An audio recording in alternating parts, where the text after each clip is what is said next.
Unprofessional. I know. Professional jackass. Alright, 3, 2, and hello and welcome to season 2 of the Unfiltered podcast, where I, Jong Clemente, bring in my cool friends who do cool stuff to talk about the cool things that they do on a medium that a lot of people think is not cool. Today, I'm very privileged to have a very good friend of mine, one of the most talented people that I know on the podcast chair, Miss Tatyaka Kot. Yay! Thank you. Welcome. Thank you for coming. I know it's a trek. I know you're very busy. You have like 16,000 jobs and gigs and performances. Like 6,000. And taking time to talk to me and the 3 other viewers about your art and your process of creativity is a privilege and a gift. So thank you. Thank you. All right. Quick housekeeping. This podcast comes out most Wednesdays. You can visit the podcast website at jongclemente.com/funshoot. Follow the Twitter and the Instagram feeds at Funshoot Podcast. And you can send us comments and questions at funshootpodcast@gmail.com.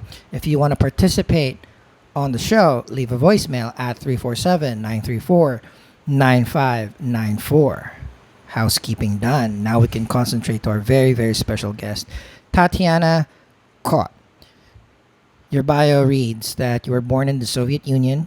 You're a trained ballerina. But you studied history and archaeology in university. Tell me about that before we move on. So how did studying history and archaeology parlay into being a performer of all different mediums? Well, by the time that I graduated high school, dance-related jobs were very not prestigious. Mm-hmm.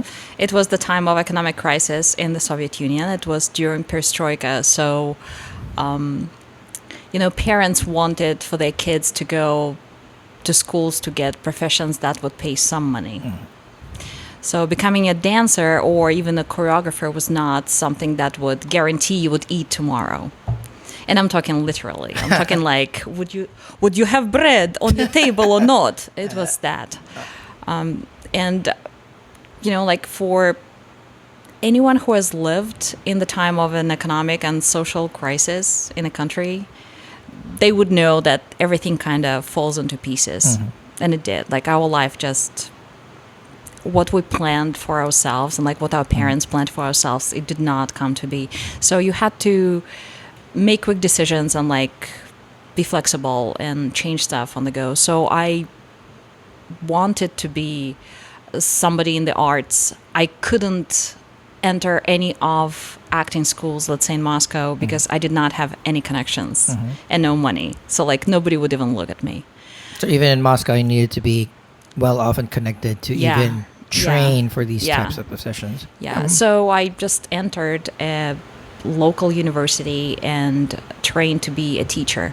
So history and archaeology was to become a teacher or professor. What would you have taught the kids? What subject were you like inclined towards? Well, I also majored in English, and I preferred English over the other ones. So I probably would be teaching English now. Yeah. One day I'll learn how to speak English. I heard it was going to be a useful language. But you studied history and archaeology in the Soviet Union. Fast forward, now you're one of the most artistic people that I know. Bridge that gap. I mean, part of your bio here are awards that you've won, companies that you perform with, and there are a lot. It's not a short bio, and we're going to go through every single one of them later, but we don't have to. We don't have to. It's like, a couple of best actresses here, this company here, this company there. But yeah, how did the initially very seem bleak future as a dancer actress become to fruition? I think a lot of people go through that time that, you know, you listen to what people tell you, like your parents tell you it would be best to do this, and you kind of follow the advice to some extent. Some people for shorter, some people for longer time. So I really wanted to travel, but again, at that time, and I think for the millennial generation and people who are younger, it's probably impossible to imagine that you want to go to a country and you can't, because they wouldn't let you. Oh, so a lot of my friends do not know that feeling, but I definitely do. You know, coming from a third world country, Right. coming from a country that is known for exporting people, so the hardships of getting to a place, I'm familiar, but I'm very curious on how your experience was. Well, my last year in the university, by chance, I saw a poster that was advertising an exchange program for university graduates to come and work in the United States. So I found, you know, that program. I contacted them. I passed a very grueling contest. Whoa. Yeah, you had to like compete and prove that your English is good and like you are multi-talented and, you know, you can make decisions. And What type of contest is this? This sounds interesting. well, it was held by an organization called CCUSA, Camp Counselors USA, and they would bring foreign camp counselors to America. Oh. And I always wanted to come to the United States. So for me, it was that door that I could like squeeze through and like maybe be in a place of my dreams, even for a short time. I got assigned to work at a camp for people with disabilities in amazing. northern Kentucky, to which I returned 3 times. Wow. So I- 3 different summers, 3 different years. Yeah, 3 different consecutive summers. I absolutely loved my job. I loved my campers, with some of who I'm still in touch on Facebook. Oh, wow. They were little kids back then, and now they're adults with families. It's kind of wild, you know? I'm still not an adult, so that is wild. Yeah, it's wild for me, you know, like when I see their pictures with their significant others and like weddings and I'm like, but you are little. I remember you little. And after that, I got picked to work at a camp upstate New York. And the company who owns that camp offered me a job, offered me to stay after the summer was done so I didn't have to go back to Russia. So initially, the first 3 years in your camp in Kentucky, you mentioned, Yeah. you had to go back after the summer. You're here a Yeah. couple of months, Yeah. come back Yeah. every year. Okay. I would travel home. I would teach high school, or I would teach. So you did become a teacher too. I did, yeah, Oh, yeah, okay, yeah. I missed that. My did bad. everything. I did everything Oh. in between. And again, it was, you know, like for me and for many people, it was the time of survival. You course. had to juggle multiple jobs, so it's not new for me. Like I've done it for many years, including my very first year after I came back from the United States. I danced in a casino owned by Russian oil mafia. I taught English to kids at a high school, and I taught dance at the university. So basically, any given day, I was walking from one job to another, just like The constantly hustle is walking real. in the snowstorm. You just walking because the buses might not be running, but you Sure. have to get to your job. So like all of that, all of that. That's pretty. So hustling, and then you finally got an opportunity to stay longer Yeah. in upstate New York, Yeah. and then continued the hustle. How was that? Dude, your migration story is, you know, we have plenty, but this is a you know, resounding success. How long has it been that you've been in the States now? It's been 17 and a half years. So almost 2 decades from, Yeah. you know, a time when, you know, even just survival wasn't assured, and now you're, you know, spoiler alert, very successful despite all the other things that we might be discussing on the pod. You know, what pushed you to continue, like, pursuing your art and your creativity side of yourself? Well, it's gonna sound like a cliche, but I would repeat what one of the professors said to young acting program graduates: if you can do anything else, please do it. Because this is you only do this when you can't not do it. And I can't not do it. I would die if I don't. I tried to live a normal life. I tried to have a full-time job. I made an 11-year career in the field of disabilities. I worked with a lot of people in different capacities. A job with full benefits, and to be a normal employee and a wife and a resident, and it just didn't work. I only lasted 11 years, and then I broke. But I mean, and that's the thing that that's something that I want to share whenever I do the podcast is, sometimes our quote unquote dreams, they might be delayed. They might not be as clear cut. Our talents aren't.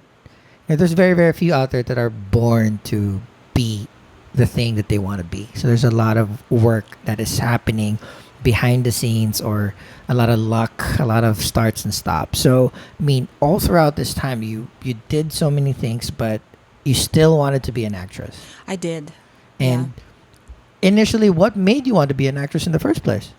Well, even when I was little, I kind of did the math that you can live so many lives in one lifetime. Yeah. It's just math. No, math. So you like living different lives. How about the performance aspect of it? Was that ever the push to be in this type of profession now, acting? Oh, absolutely. Even when I was dancing, and I was dancing ballet quite seriously for quite a long time, that high that you get from being on stage, you can't get that high anywhere else. I'm sorry, you just can't. That is, I mean, it is a real drug, and it's a better drug than most. The performance and the applause, the recognition of talent. So that's pretty amazing. So just before we get too far away from your bio too, Best Actress winner at Planet Connections Theater Festivity, Midtown International Theater Festival 2, first prize at the Secondo Theater Festival in Zurich, Switzerland. You are a winner. Sometimes.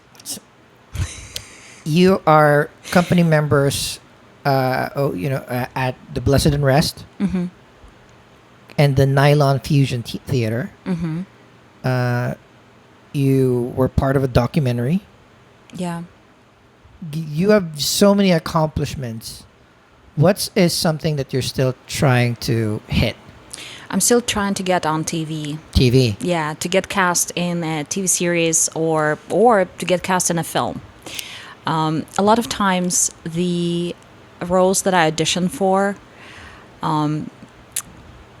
they don't see me Russian enough, the casting directors, or like for American roles, I'm too foreign. So that in between spot, and again, I can, I do accents, I can modify that, but for some reason, I haven't landed something that people can see. I've done a bunch of independent films, some of which went to festivals, but they're tiny. Not so many people saw that. Although the documentary that we did, it was actually a VR documentary. So it's an experience. Wow. You watch it in VR glasses, and it's kind of a movie theater for one. Wow, your immersive experience for... You are in the film with me. And the film is short, so it's not too daunting. It's not 3 hours long. It's only about I wouldn't mind 3 hours minutes. long with you. That's Okay. fine. Okay. Right. So 10-minute documentary VR. Yeah. That's... even just this is not even maybe an inkling of the things that you've accomplished, but the short bio that you sent me was just already impressive. Thank you. But with all that, something that we didn't even touch upon yet, and one of the things that I find admire you about, because you're you're also a breast cancer survivor. I am. So you've immigrated to the United States. Mm-hmm. So did a lot of back and forth just to get a chance to be here. Mm-hmm. Moved here, Mm-hmm. hustled a lot, and eventually started doing your passion, Mm-hmm. which you're very good at. But you're also hampered with a debilitating disease that you survived. Mm-hmm. Where does all this strength come from? Again, it's gonna sound like a cliche, but I am very lucky. I'm surrounded by very kind and supportive people. Yeah, you like it takes a village. No, I'm only here because of my village. that's what I say all the time too. Yeah. My best assets are my friends and family. Yeah. But that is so. Tell us. I mean, there's so many cancer stories out there. It's actually very hard to find people that hasn't been touched by this particular disease. What is something that you love sharing about it, and what's something that you hate sharing about it? I don't know. I talked about it so many times. I like started thinking about what I hate sharing about it. I'm like, I've shared a lot. I pretty much shared everything. What do people not see when we've seen it on TV? It's always somewhere in some show, some film. But what is something that people can never experience unless you're actually extremely close to it? Well, the whole phrase cancer warrior, before I got diagnosed, I thought that was a little ridiculous. So I never used those words until, hey, whiskey, until it happened to me. And the real battle actually happens not on the surgery table and not, when you come to see a doctor. The real battle happens within you, because the temptation to give in and stop is very high. There is a point where you're so tired that you don't want to continue any longer. And simple stuff like waking up in the morning or pouring yourself a glass of water becomes a very difficult task. So just being gets difficult. And I think that cancer warrior is a deserved term, because it's very difficult. It's every day. It's something that you have to do every day. You have to wake up and make yourself get off the bed and go brush your teeth and make yourself tea or coffee. And like the simple routine tasks are hard. And it's the easiest thing to just stay in bed and not move and not do stuff and not go to see a doctor. But also, having dived out on the other side, I know that if you get up and you do what you need to do that day and not shut people out of your life, because there is a temptation to do that too. You don't want to see people. You don't want people to see you. Yeah, you want to hide. But if you actually continue, being you and letting people help you when you need help, it will be okay. It just takes time. And it's longer for some people than for others. Yeah, but it's such every story is different, but each one is amazing. The people that either go through it, people that help people go through it as well, is requires a lot of strength of will. I always look at it as, I have my own stories, which I will share at some point, but I find it very hard to wake up in the morning and I'm like mostly healthy. I have mostly no complaints. Like I look at my life and say I got really really lucky.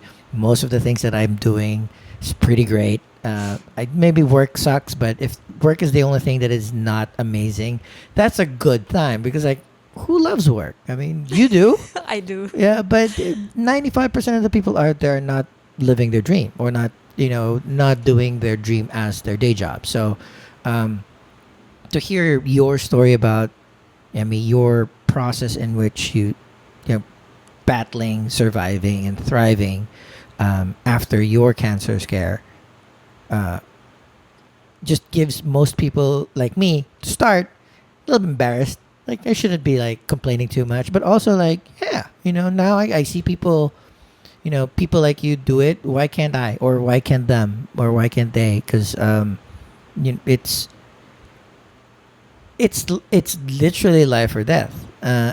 And and you said it yourself. It's requires an entire village to get you through. So that just goes to show that your character to have that many awesome people around you. Because I don't think, like commonsensically, people that are not awesome do not have a lot of people around them.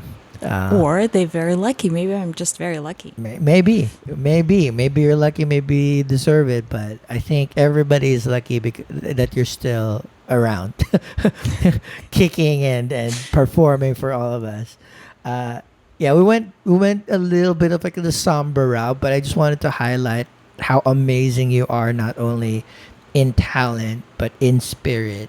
So I wanted to get that out of the way before we go through the actual meat of the podcast, where I always want to talk to my friends that have amazing talents, your process of creativity. Hmm. How do you train? How do you evolve? Who do you emulate?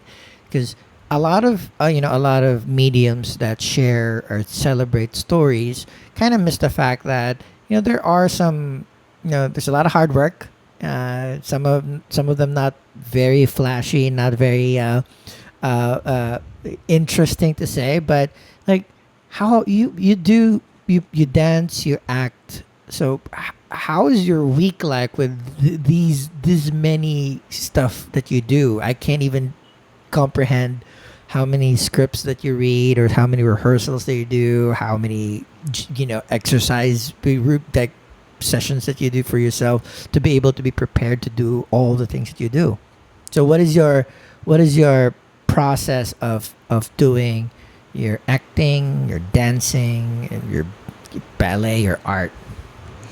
Well, disclaimer: I don't exercise.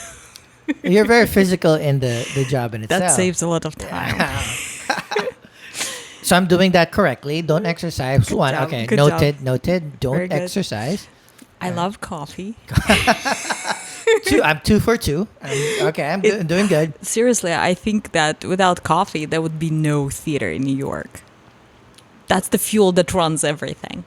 Not just the other. Without coffee, Or there's film. no, there's no internet. There's no food. There's no transportation without coffee. I mean, I barely function without my first cup. All right. Um, it goes in waves, for me. Like, I use that allegory all the time because I feel like when I dive into the busy period, I can't, like, there's no oxygen. Mhm. You just have to keep paddling. Mhm. 'Cause so much stuff coming at you. Mhm. And until you come out, to the surface Describe for air. describe a heavy period so we can have like a So, basis. uh, in a period of 8 days, that just finished. In a period of 8 days, I performed a kids show in rhyme, in Russian. So I had to memorize a bunch of poems, and like you can't paraphrase because it would not be a poem. Mhm. It has to be exact. So I did that. We played it. It was amazing. The kids were happy. The parents were ecstatic.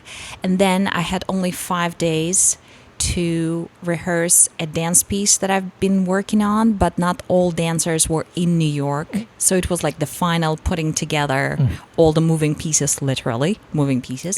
Do you Skype rehearsals? Do you send We each do. other? Wow. We do, yeah. Like one of our dancers, she lives in LA right now, and we would Skype rehearsals with her all the time. So like once a week, we are physically in the space and she is with us in the screen, and we just work on movements while watching each other.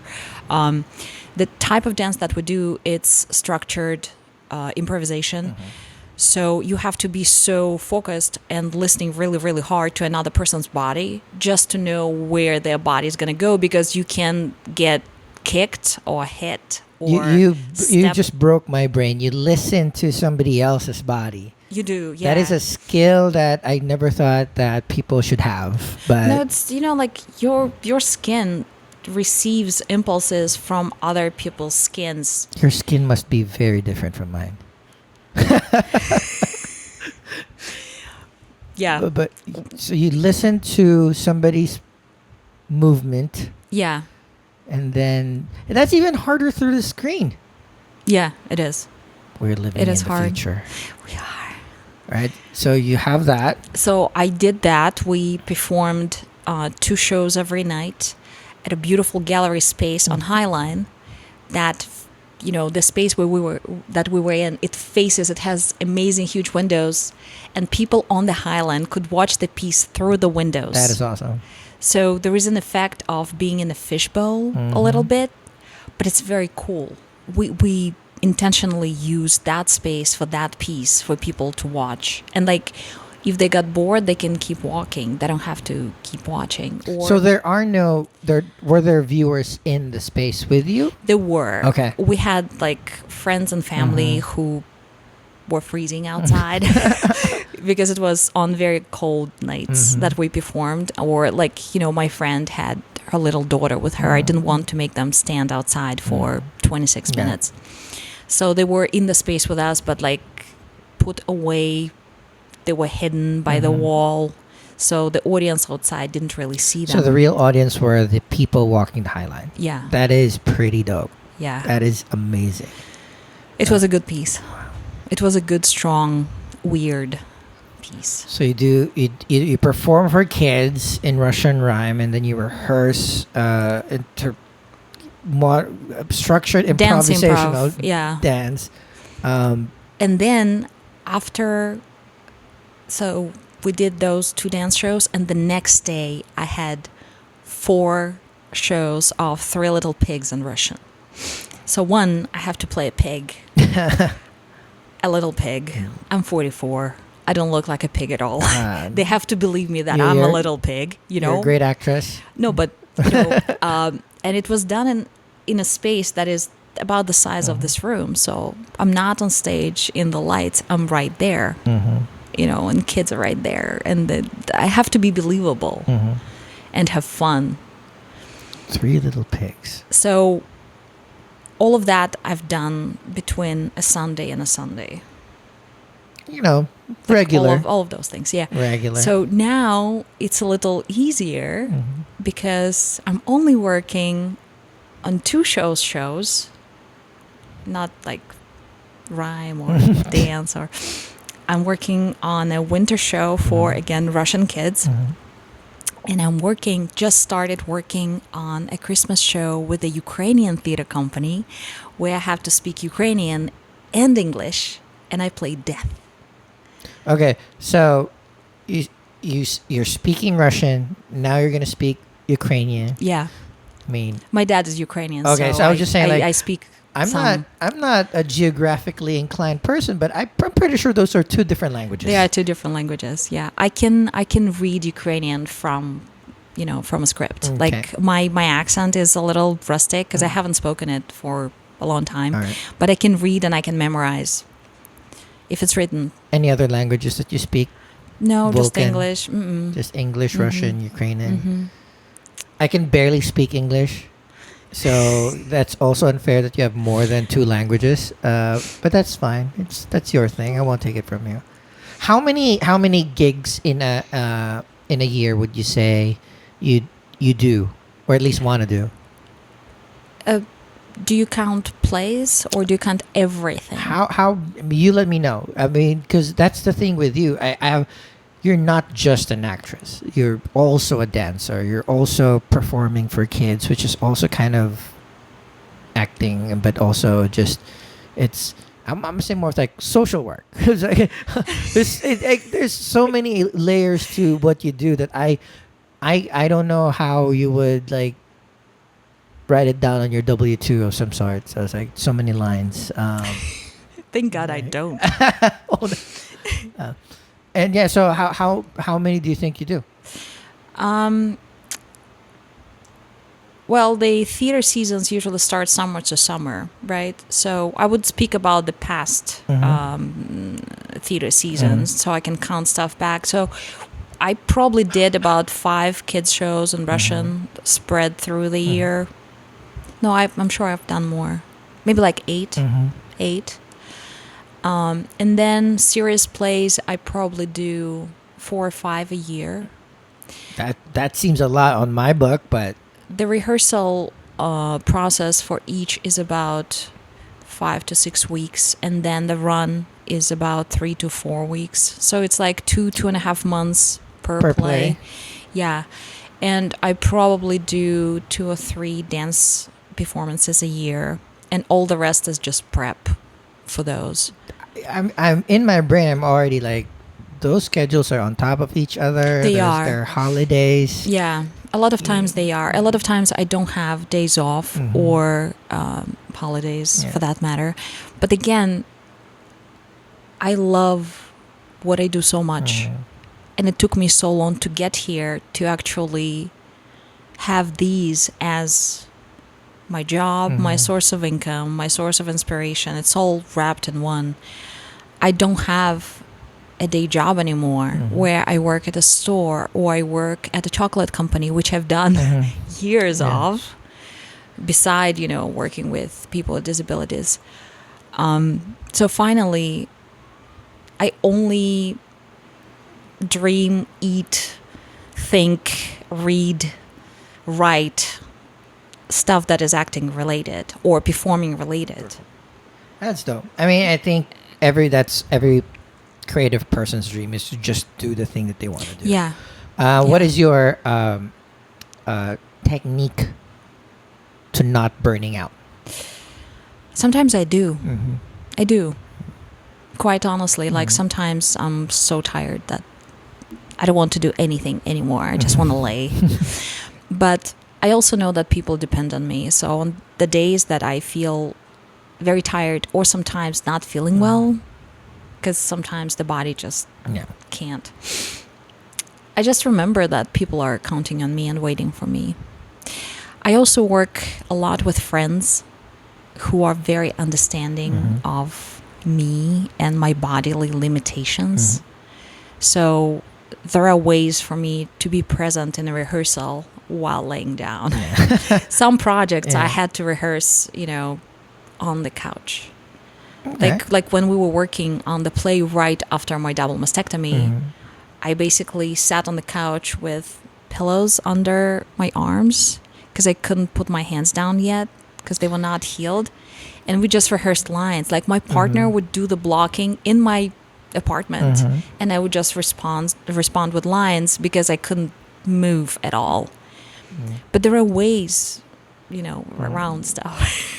So I did not. Okay, listeners, I did not miss that. She said she was rehearsing right after her double mastectomy. Yeah, Okay. we started rehearsing, I think, on the 9th day after the surgery. If I was sick on the 9th day after my slight flu, I'll still be like, I sounded kind of like that. See, that's I guess that just shows how much you love your craft to still be doing things despite whatever hindrance that you have, physically. Yeah. Which is, hopefully a note to people to find something that you want to do that you do it even right after major surgeries that, would have cost you your life. If you are doing something after a double mastectomy, it means you really love doing that thing. Yeah. I would hope so. Yeah, yeah, absolutely. I was working on 2 plays that were written for me. Mm. Like, again, think about success and the markers of success. And I have to answer that question a lot of times while I'm visiting back home. Because people ask me, do you have an apartment in New York? And I say, no. Do you have a car? No. No. Do you have a fur coat? I'm like, no. Wait, that's a thing? Yeah, it's a thing. yeah, right, It's a right. thing. It's kind of a thing that like a man is supposed to provide for his woman, like a mink coat and whatever. I'm wow. like, don't want any natural fur. I'm good. I just have my Parker. Yeah. We're good. But so talking about markers, when somebody takes 3, 5, 9 months of their life and they spend it on writing a play for you, Wow. a play that is dedicated to you and the play that is written for you to perform on stage Wow. whenever you want. So for me, that is as big a marker of success as a performer, as an actress who the playwright trusts with his words, as any apartment, any fur coat, any bank account, like any of those Of things, course. any diamonds. The person is giving me his or her time of their life, which is freaking precious. Give us the title and maybe like the stinger for this play that was written for you. Well, I always wanted to play Matahari, and my friend Don Nigro wrote me a play where I can play Matahari. That play ran as a double header, so there were 2 short format plays within one time slot. The other play was written for me as well. I play Marina Tsvetaeva. It's my favorite Russian poet. Wow. So I got to play 2 women that I admired my entire life. I got to bring them to life on stage and do it again and again and again on painkillers. But I was almost there. I was almost present. Still, I mean, it's it's one thing to do something, get something, be provided something, but this is, you're immortalized on print. Like, it's technically, that is timeless. That is, It is. that's It is. forever.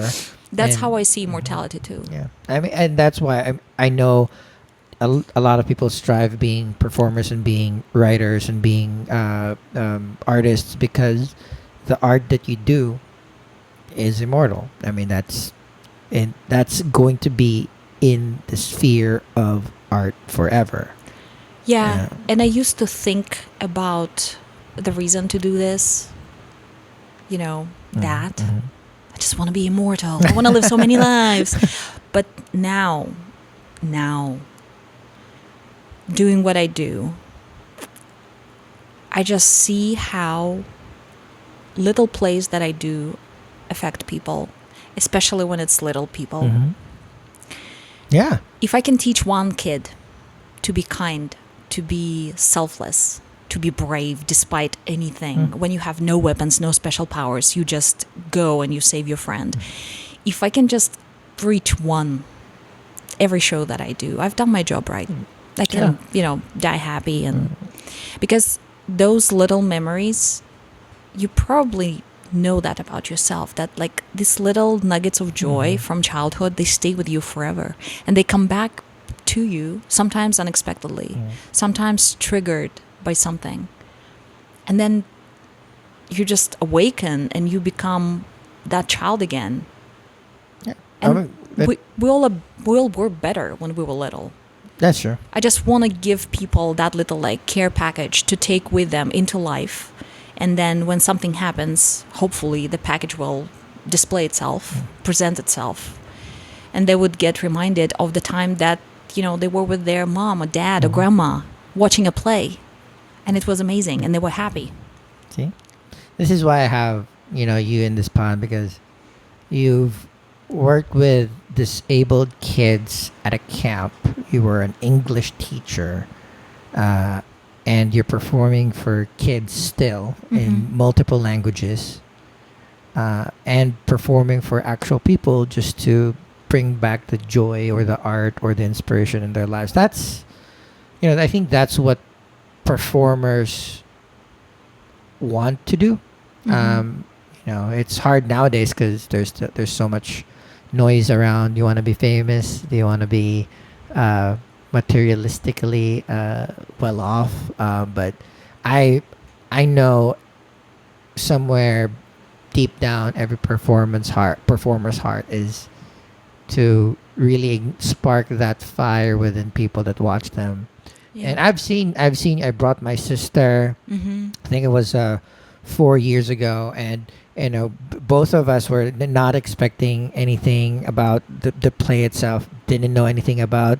Didn't read the the playbill or anything, but we were both. She was extremely moved because she has been a big Broadway musical fan, but being in New York, you're exposed to like really niche, Mm-hmm. unique kind of venues where it's way face to face, and Yeah. it's and we were both just astounded on what we saw, not only from you because I already knew that's like, yeah, that's my friend, it's gonna be dope. Haha. Yeah, but um all the other people that were in the cast was like, everybody was, there's talent, there's so much talent in the world. We will never be able to absorb the 1/10 of it, but that's why we need to just be out there and invest more in experiences rather than things, Yeah. because the experiences, you tend to you people think that if you go to a play or to a show, it goes out of, you experience it, you enjoy it for a couple of hours, and then you leave and it kind of goes into the ether.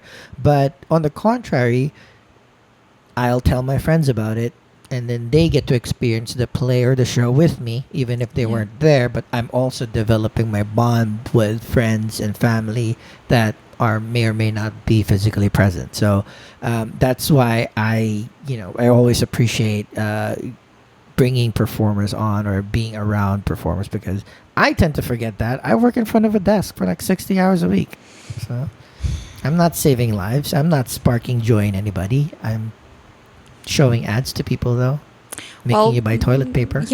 that's why division of labor exists.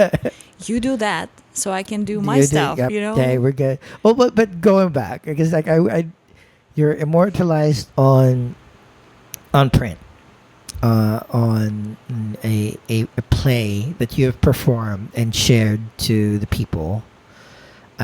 So that check mark has been imprinted. What would be the dream role on TV and film that you would want to be in? On film or television, I would love to play a European female character. And I'm not gonna say Russian because I've played Dutch and French and Italian in my career, so like I can play any of the European roles, and even more so now there are so many mixed marriages and people migrate. So like the heavy Russian accent, it's so a thing of yesterday. So I would love to play an intelligent, confident, sensual, European, middle-aged female character who is not a caricature. Because a lot of Russian characters, even on the best shows, I'm sorry, they just so from the 70s. Yeah. They're a spy. They're a Yeah, supermodel. we don't all speak like Boris and Natasha in the cartoon. Like we don't. We have degrees and we have life experiences.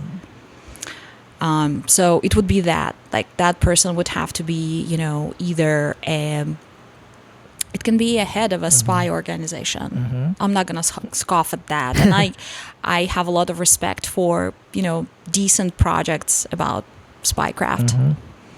And if there are any casting directors listening, KGB came to recruit me twice in my life. I was never home. Oh no! It was before the time of cell phones, so they could never pin me and actually recruit me. So you could have been a real Russian I could spy. have. I could have. You Yeah. could have been the real Yeah. Red Sparrow, Yes. the real Black Widow. Exactly. And like the fact that when I was growing up, we all received basic military training in high school, so I could like disassemble a Kalashnikov with my eyes closed. That was part of the Dope. training. Like we shot target practice. We had military games in the woods in the summer and the winter. So like gas mask, how you escape a nuclear attack, how you do first aid. Like we were trained to do that. This is why we cast Russian people as the terrorist or the villain because of this. But the fun part is a lot of times they cast Russian people who immigrated at the age of 2. Oh. And they basically grew up Did here, not. so they can like imitate their grandma's accent, but they're not the people who did all of that. So no first-hand experience of playing war games No. in the snow or in the summer. Unfortunately. I can disassemble a Kalashnikov.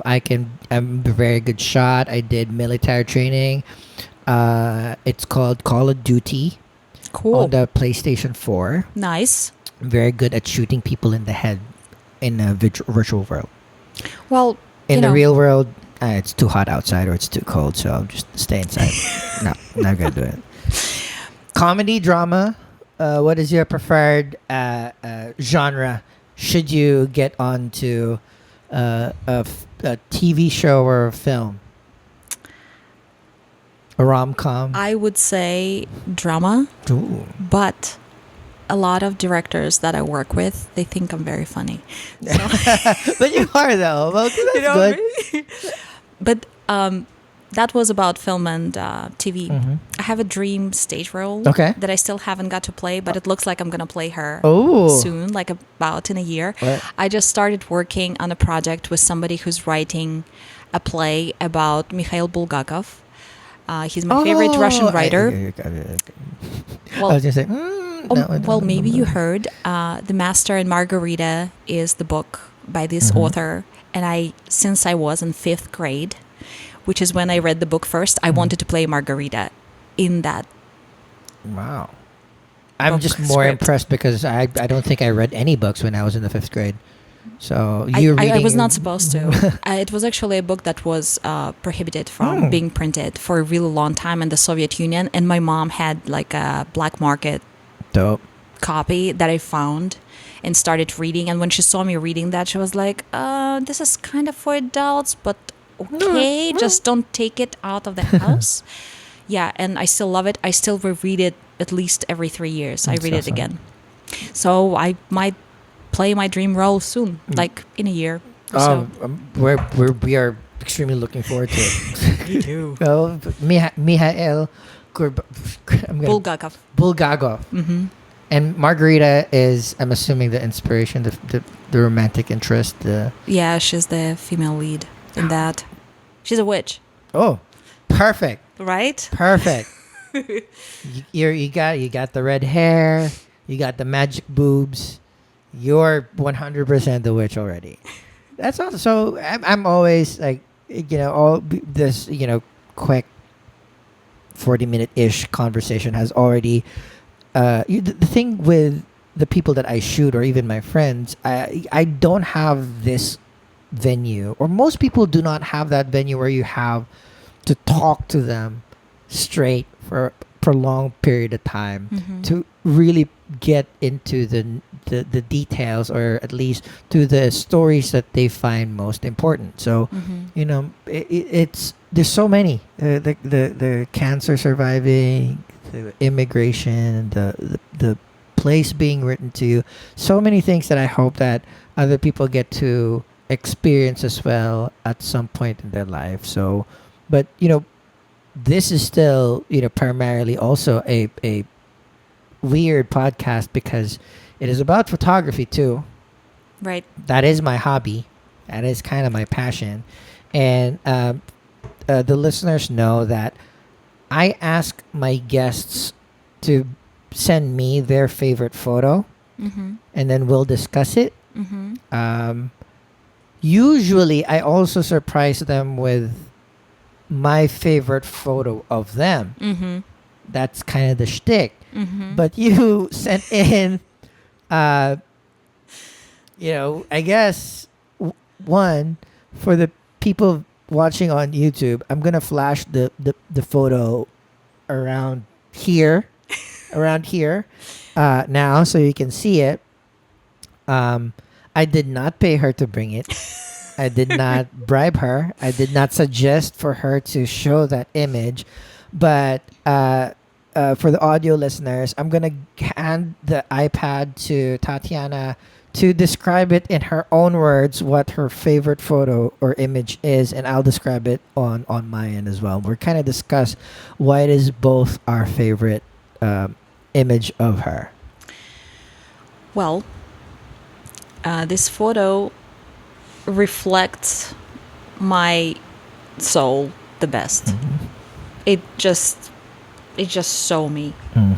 It also, makes the person in the picture, which is me, Mm-hmm. look like a candle that is on fire. See, I did not even get that, but now looking at it, it is. So that's how I feel most of the time. I just feel lit and burning. And for a photographer to guess that in a model, it's a rare gift, which you possess, my friend. Wow. All right, You do. we did mention that it's like I took this photo, and it's also one of my favorite photos ever.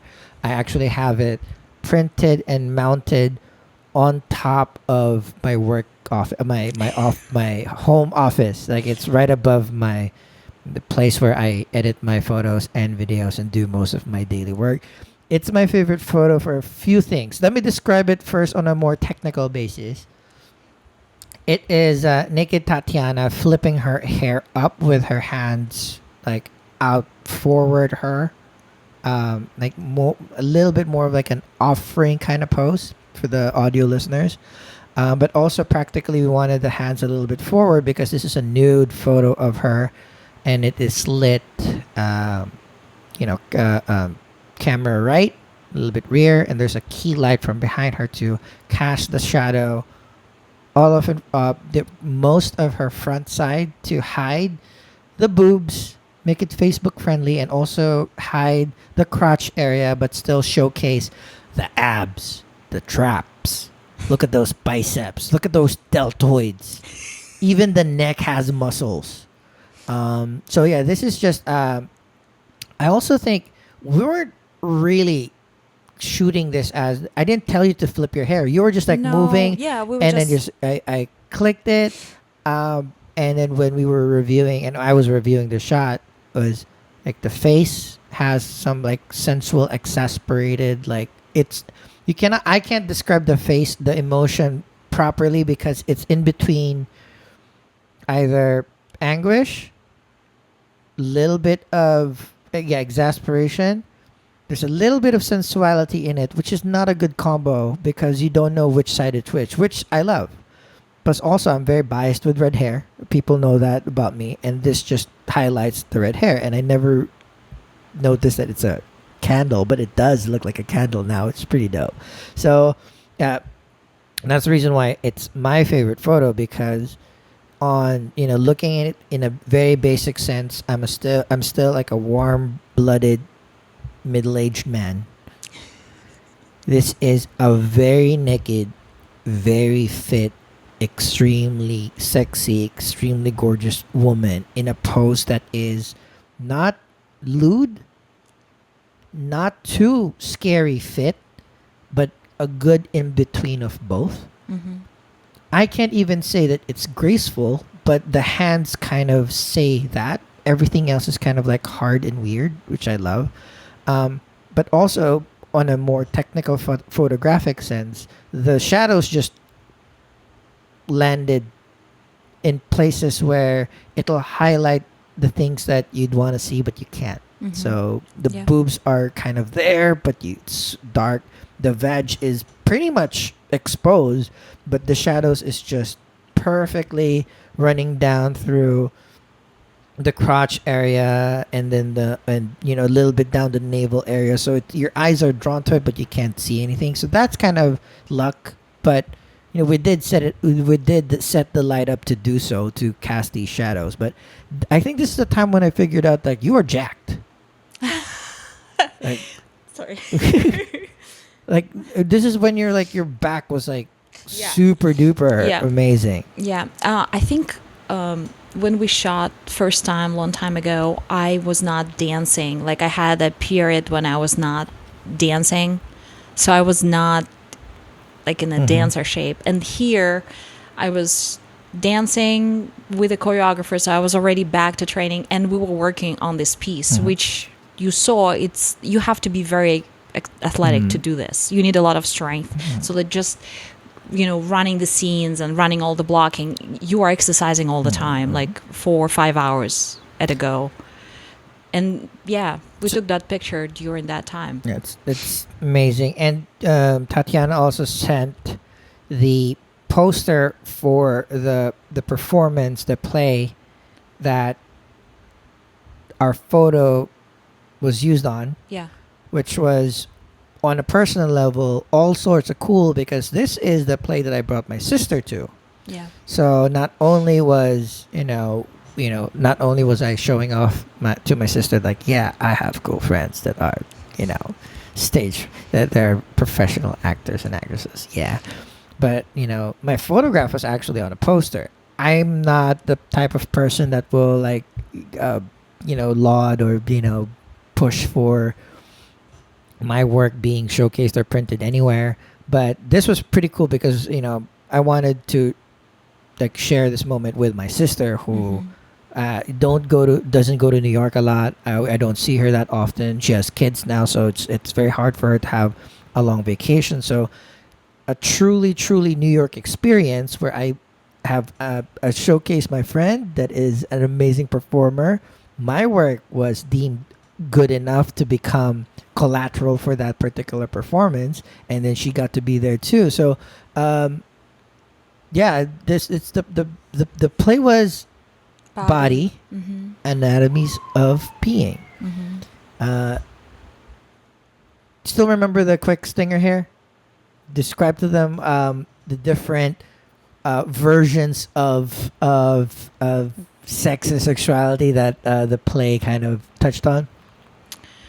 Um, the play was developed during, I would say, 2 years. So what you saw was the final version of it. There was a different version before that, but we kept working and changing it.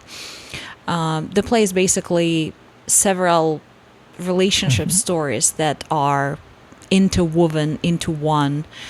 And I was part of the story between a cancer patient and a doctor. And, they meet each other after, the cancer diagnosis, the mastectomy and everything. But Nadezhda, who I play, she's still not in the clear in terms of her diagnosis. And suddenly, there is a love relationship with somebody who is a surgeon, a female surgeon.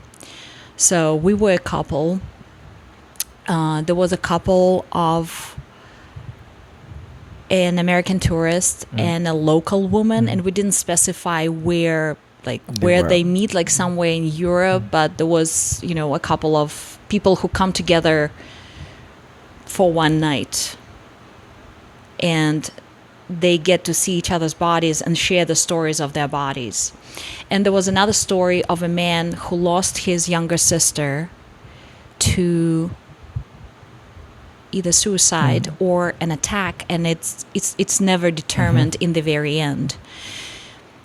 And he talks to a sculptor, to a painter who paints his nude portrait. And as the man is posing for the portrait, they keep talking about his sister, and the story comes to light.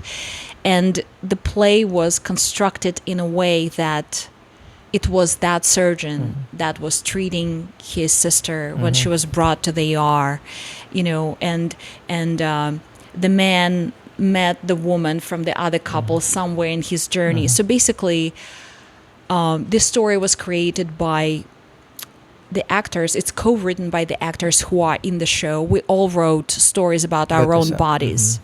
And then it was kind of brushed together into more or less cohesive storyline that the audience could follow. But all of the text in the play is 100% true. Wow. There is no fiction. There is only fiction in, who speaks those lines and to who.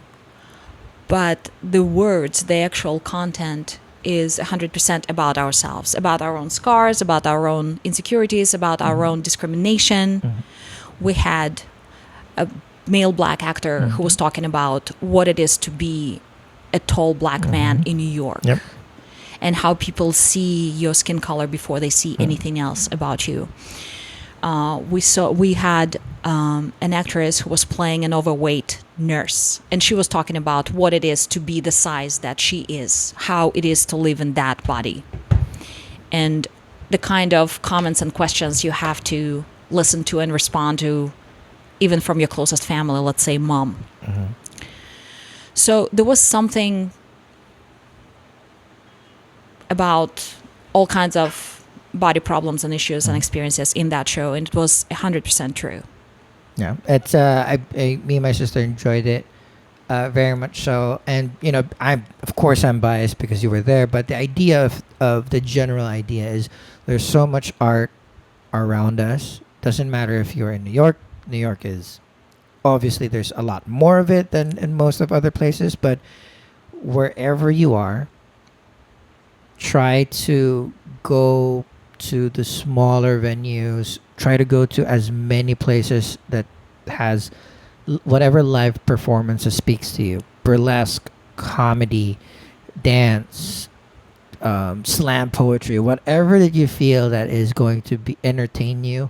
Miming, circus, because these are people that on one level are just there to entertain you, but on the other level, most of the people, this is their passion. I mean, they sacrifice mind, body, and soul to be able to have the few seconds to a few minutes on stage in hopes of maybe a laugh, maybe an applause, or maybe an inspired notion. So yeah, always support live art, support your friends that do it, support your family that are thinking about doing something that might not be of that particular norm, because you'll never know.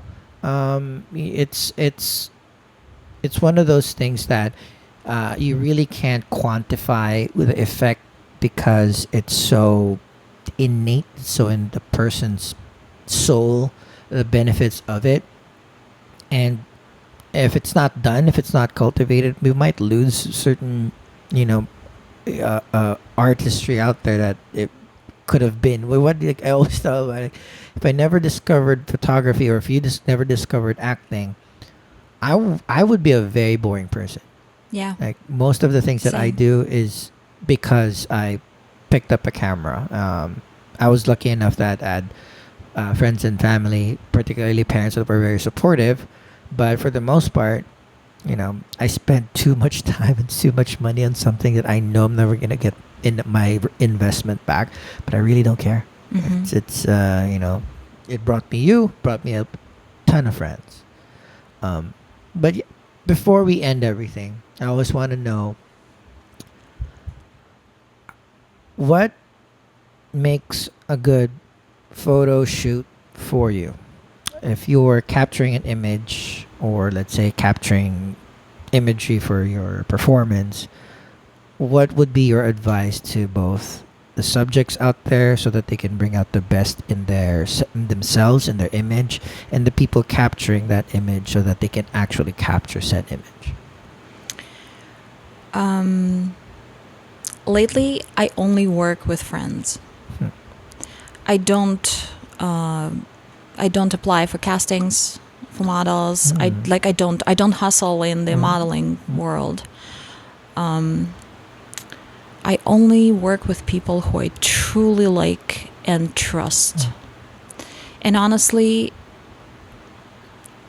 I'm just trying to count how many photographers I work with presently. I would say 4 or 5.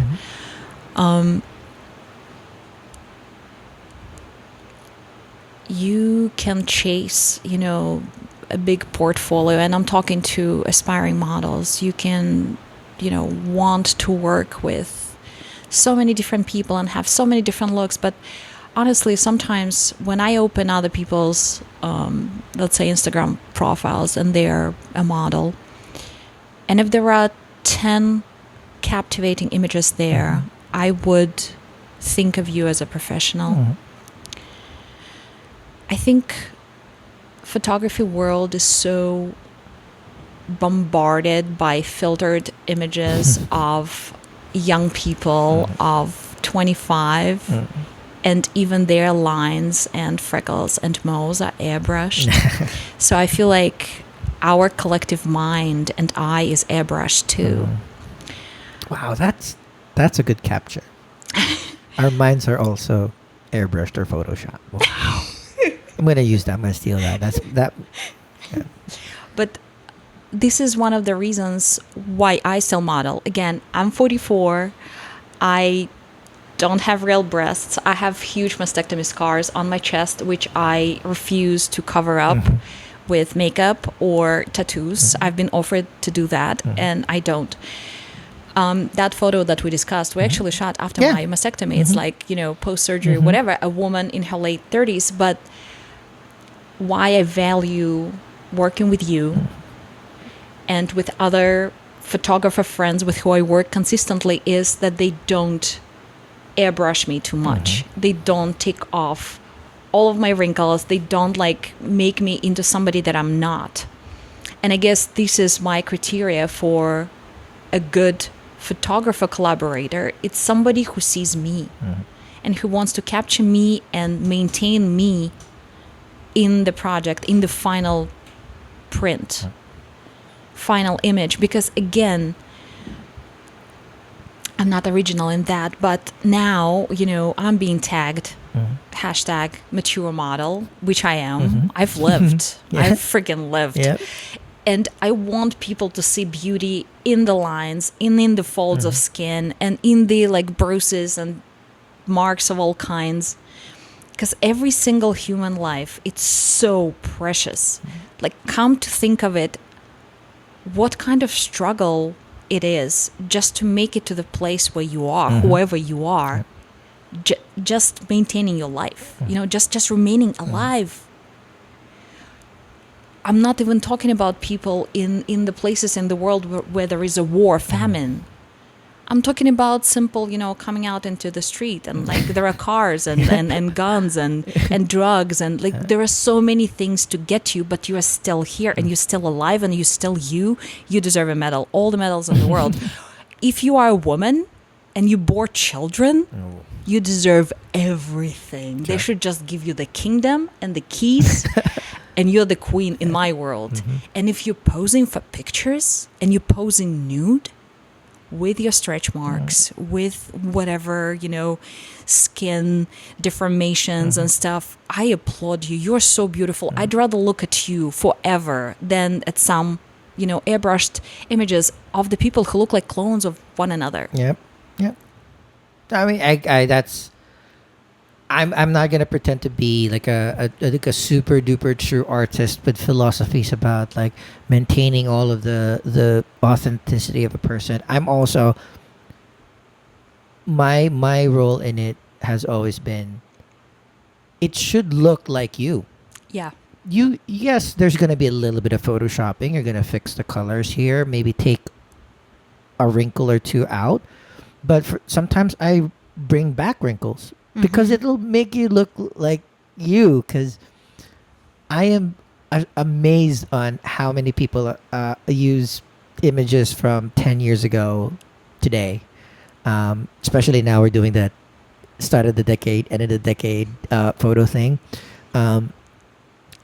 I myself, I'm always conscious about how I look and how I feel because I want to be pretty. I want to be handsome. That's the one feeling I never felt my entire life.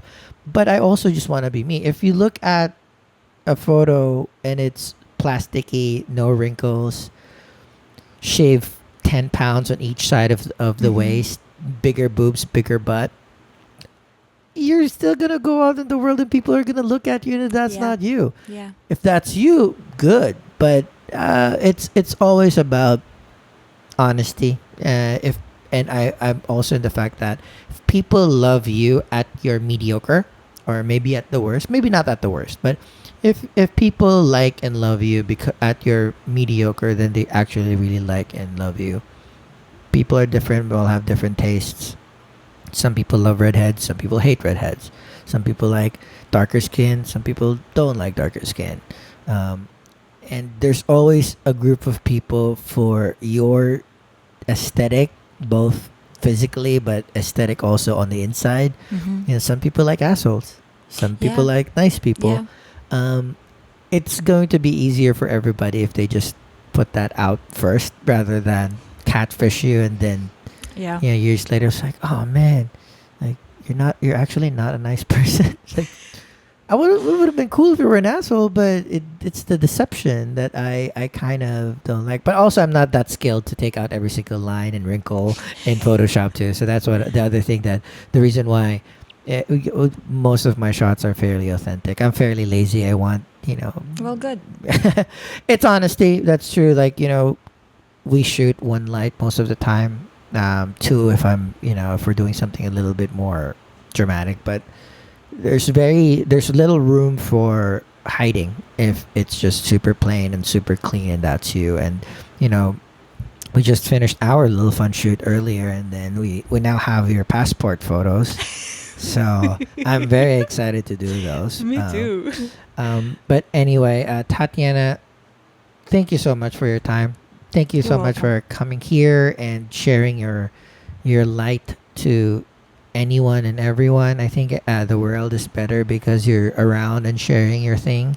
I'm always impressed with all your stories, and for the listeners, there's so much more. There's so many things that we could have tackled and discussed more about the stuff that she has went through. Maybe we'll do like a volume 2 of it, but I wanted to do just like a one quick high level, get season 2 up and running very, very strongly with one of the most amazing people that I know. Also, I kind of hate that she has so many talents too. That's for the people think I'm joking. I know I can barely do one thing, and then here you are doing 16,000 stuff, and then making the world a better place. So that But kind you're of stuff. painting with light. Kinda. I pick gorgeous people that are also even more beautiful on the inside, and I take photos of them. Half the battle is done. That's my thing. Good taste is my special skill. But where can people find and support you so that they can experience the Tatyana Kot light? Light distributor. Yes. My Instagram is actress Tatyana Kot. Very simple. All right. So there is that, and yeah, and the link to my website is there. To my acting website is there. So like all my acting news and reviews and pictures from projects on my website.